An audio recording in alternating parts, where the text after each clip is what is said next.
Alors le programme d'un camp junior, donc le camp junior débute en général dimanche après-midi. On accueille ces jeunes à 16h30. Ensuite, ils prennent leur chambre, etc. Le premier soir, ils ont une exposé sur l'initiation à la conduite. Et puis ensuite, le lendemain, eh bien, il y a des cours de premier secours qui sont dispensés toute la semaine d'ailleurs. Donc il y a des rotations par groupe. Et puis le groupe qui n'est pas au premier secours, eh bien, il est en conduite ou il travaille sur des questionnaires de la théorie de la circulation. Donc voilà un petit peu dans les grandes lignes le programme. Chaque jour, au niveau de la conduite, les exercices sont différents. Si vous voulez, au fur et à mesure de la semaine, donc, on augmente un petit peu les difficultés au niveau des exercices. Et puis, ce qui se passe, l'idée première est la sécurité, c'est de sensibiliser les participants à la sécurité routière, des messages de prévention qui leur sont dispensés.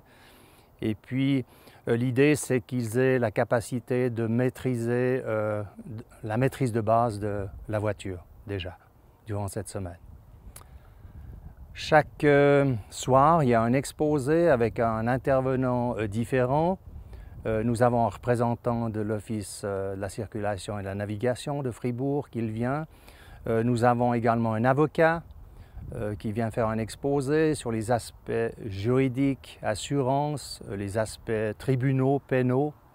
Nous avons également un représentant de la police cantonale de Fribourg, le groupe technique accident, qui vient donc présenter un sujet et puis qui fait passer un bon message de prévention auprès de tous ces jeunes.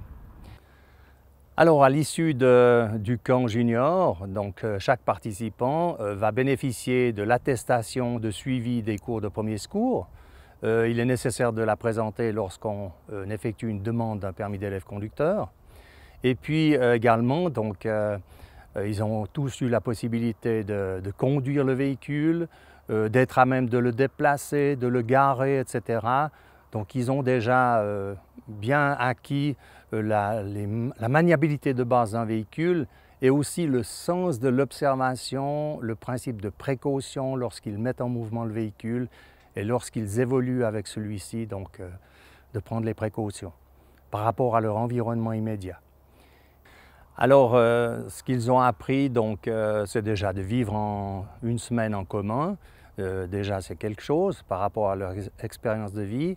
Et puis ensuite, d'avoir reçu des messages de prévention réguliers de toutes sortes, donc aussi bien sur le plan théorique que sur le plan pratique, etc. Et puis surtout, il faut bien préciser qu'ils bénéficient d'une bonne préparation en vue de se présenter à l'examen théorique. Donc, ils ont des leçons de théorie en commun qui sont dispensées par un moniteur de conduite. Et puis également, ils travaillent sur les questionnaires donc, officiels, etc. Donc, c'est un grand travail qui est fait dans ce sens.